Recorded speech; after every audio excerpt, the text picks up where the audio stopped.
Hello, everybody, and welcome back to your social media compass. My name is Jacqueline Baker. I'm your host, and I'm here with my good friend Nia Patel. Hi, Nia. Hi, Jocelyn. Thank you for having me today. Oh, of course. Thank you for being here. I'm so excited to have a conversation with you. Oh my gosh, I'm so excited. This is the first podcast I actually have to say. This is the first podcast I've done in a while. Uh, Taking a little bit of a hiatus from speaking engagements, kind of over the last few months. I've actually just started a new role, so I'm excited to get back into it. Amazing. Yeah. So I want to tell everyone who you are, what you do, all that good stuff.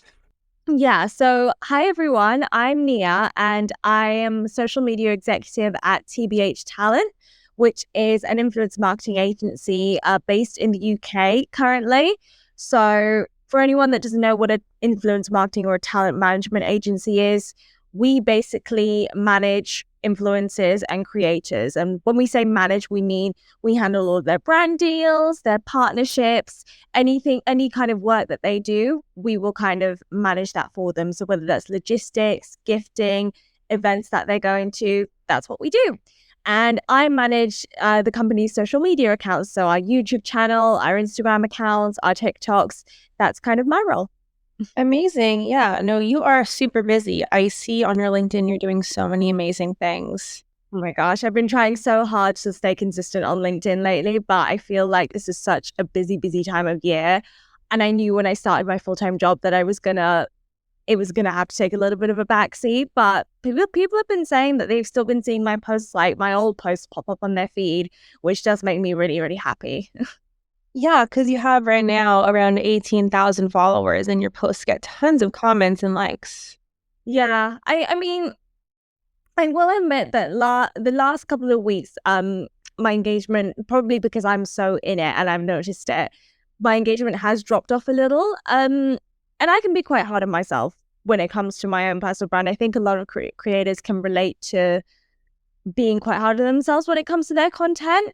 Um, but I'm not fussed about it. I've now gotten to the stage with LinkedIn where I don't really take it, I don't really have a set plan for it. I don't have a set strategy. I just post with what I would like to talk about and go off with what my audience resonates with most. And I think I would really recommend that to anyone that's wanting to start on LinkedIn or is feeling a little bit lost with their current personal brand. Just take it a step back and just focus on what your audience is resonating with and what you would actually like to talk about. Because the minute you start losing enjoyment for it, that's when things start to go downhill. No, I totally feel that. And again, whenever you're doing, it is working. Thank you. That's really kind. Yeah. Do you spend a lot of time commenting on other people's posts? I did when I first started out, mostly because I had the time for it. I when I started on LinkedIn, I was fresh out of uni. I was actually in my final year of uni, and posting on LinkedIn, building my personal brand led to me getting my first marketing job. I studied maths at uni, so I really didn't have a lot of professional experience. So LinkedIn really got me my first job and kind of kickstarted my marketing career. I was posting a lot in my final year, and I was commenting on a lot of other people's posts, other creators, kind of expanding my network from there. And I still obviously still do a lot of that. Now that I'm kind of 2-3 jobs in, but I do struggle to find as much time for it now because obviously I have to log on in the morning. I try not to also be on my phone too much in the mornings, most because of the boundaries, because I spend so much of my job online. So I try not to, I think it's one of those things where even if you just put aside like 10-15 minutes at the start of the day, just before you log on to do a little bit of commenting, that in itself can get you so far. I don't think it's something you need to be spending hours and hours doing. For me personally, I feel like around 20 minutes a day-ish is a good kind of ballpark. Yeah, I would say if you're obviously a freelancer or a business owner, you have a lot more flexibility over your schedule. Then if you can dedicate more time to it, definitely do that. But for my 9 to 5 employees or for people in jobs, 5 to 10 minutes, like 10-15 minutes a day, that will get you so far. Yeah, I also resonate with what you said before. Like, you spend so much time on social at your job. So when you're actually home, sometimes you're just like, I need a break. Yeah, definitely. And it's also why, like, when I'm on annual leave for my full-time job, not just in this one, in previous jobs as well, I also take a break from posting on LinkedIn and posting on my other socials, because otherwise I just won't switch off.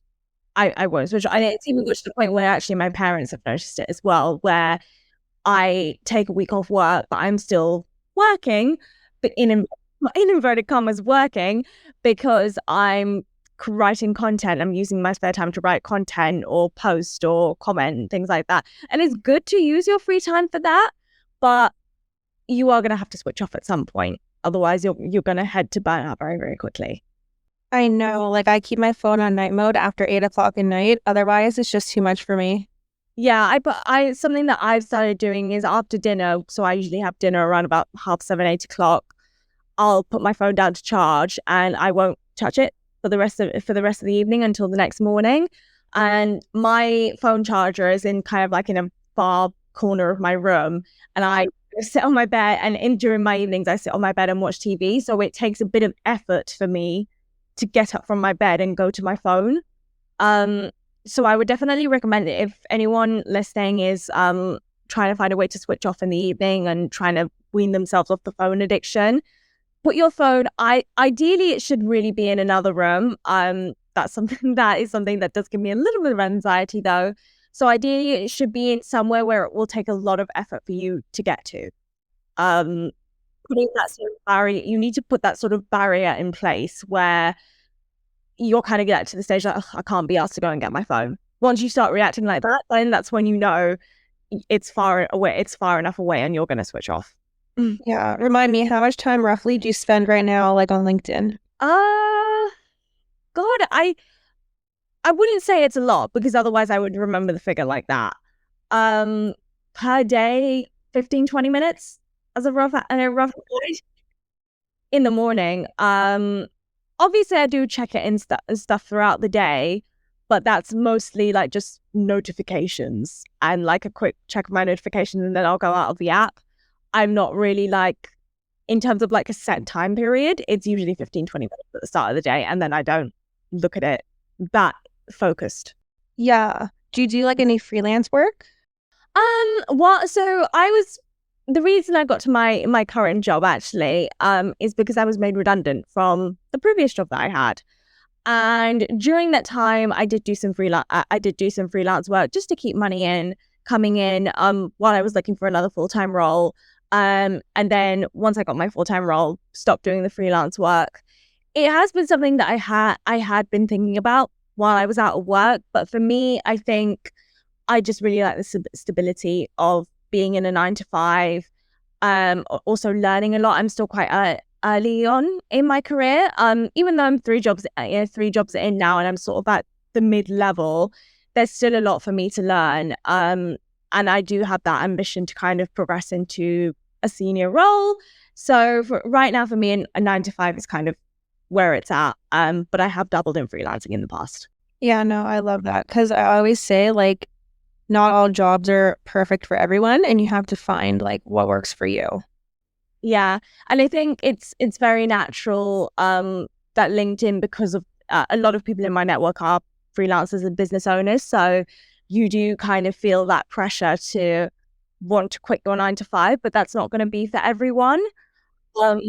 And some people, like, you can still gain the flexibility, the autonomy over your schedule in 9 to 5 jobs, predominantly mostly in marketing, granted, but there might be other industries that also give you that flexibility. So I think if you're wanting to start a business or go freelance just because you want more freedom over your schedule, you might want to reconsider.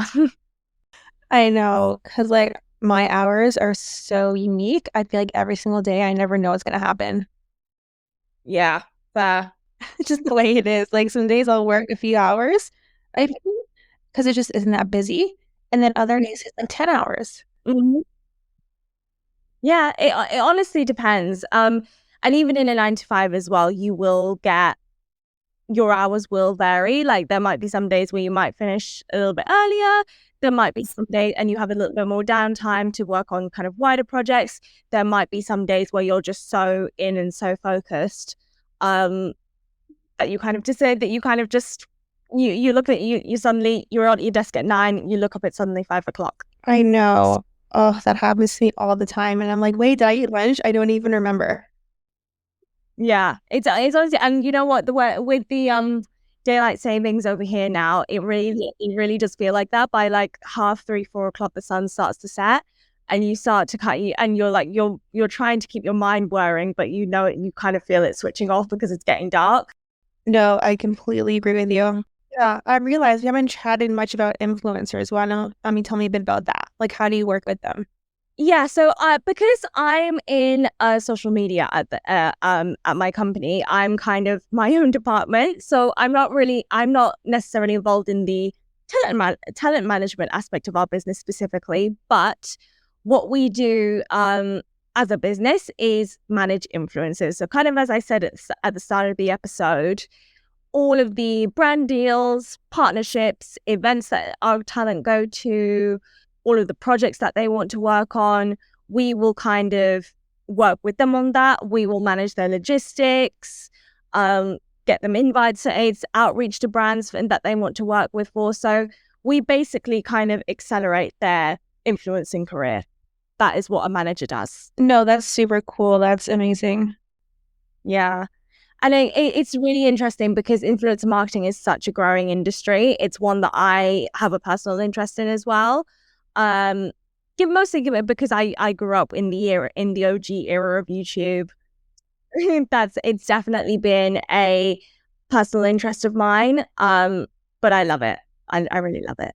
Yeah, because I don't think I knew what YouTube was until I was like in grade 8 or grade 9. Yeah, definitely. It was really up and coming when I was about 12 or 13 years old. So kind of anyone in the early Gen Z, late millennial kind of age will probably be able to relate to that.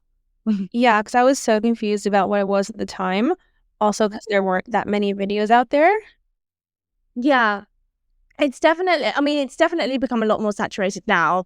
But we have to remember that back then, in the early days of social media, it would obviously have been a lot easier to grow because the platforms were a lot more basic. Oh, yeah. So it's no wonder that you see influencers like, Louise Petland, Zoe Sugg, or Zoella. Mm-hmm. So yeah, even like Molly May, for example, it was it was easier for them because they were already doing this before the word influencing even became a thing. Exactly. Because when I started watching YouTube again, like early high school, I just watched makeup tutorials from morning till night because I didn't know how to wear makeup. Exactly. And so being Indian, South Asian, I had one side of me that was watching the Brit crew. So that's what we call Zoella, Louise Pentland, Marcus Butler, all of that kind of OG British YouTubers. Another YouTuber that I connected to a lot, probably the most out of all of the people I watched, was Lily Singh, or at the time she was known as Superwoman, because she was really the only kind of Indian creator that I saw, and not just about her race, but a lot of the videos that she posted I could relate to as an Indian girl, because she poked fun at the differences between Western and Indian culture. And I could relate to her on a cultural level, which I didn't get with the other YouTubers that I watched. I relate to that also in so many ways because there's some YouTubers who I don't love all their content per se, but I feel like we have a lot in common. So just because they're who they are, I'm more inclined to watch them, even if the topics aren't up my alley. Yeah, you're always going to gravitate to creators who you, not just who you relate to personally, but whose content that you enjoy. Like it's just a natural thing. We all gravitate to things that we like. Yeah, I like your content, so that's why I reached out to you. Thank you. No, that's really sweet. I always feel ill like whenever someone says they actually like my content, I have to do a double take. Like, really? You actually mean that? You're not being sarcastic? But no, that's really sweet of you. Thank you. No, I mean it. I feel like I want to be more like you in my posts. Oh, that's so adorable. But honestly, you should be just like you. I know. Trying to, I know you probably had every creator say this to you, but trying to emulate another person never gets you far. You can obviously learn from other people but you should always be you.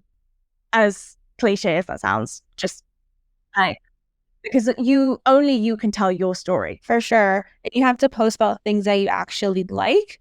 Otherwise, it's just awkward and people could tell. Yeah, 100%, 100%.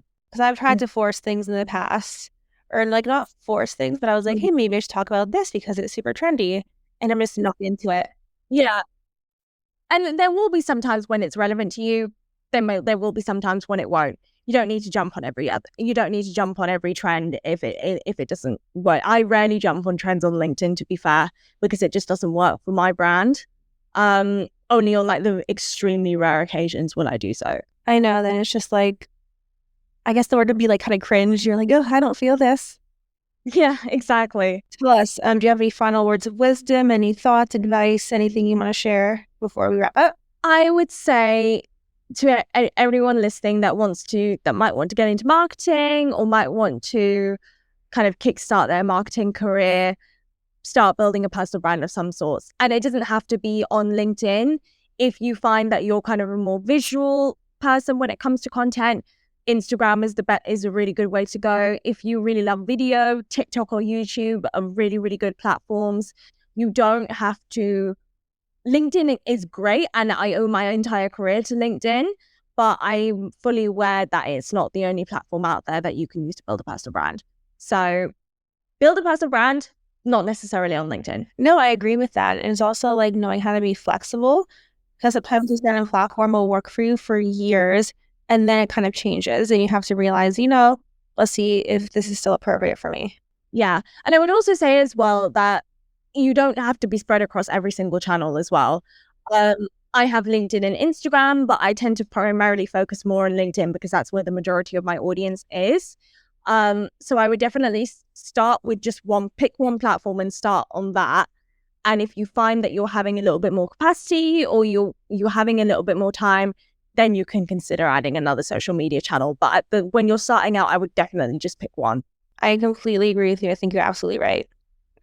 Thank you. Thank you so much for having me as well. Oh, of course. Tell us, how could we get in touch with you? How could we connect with you?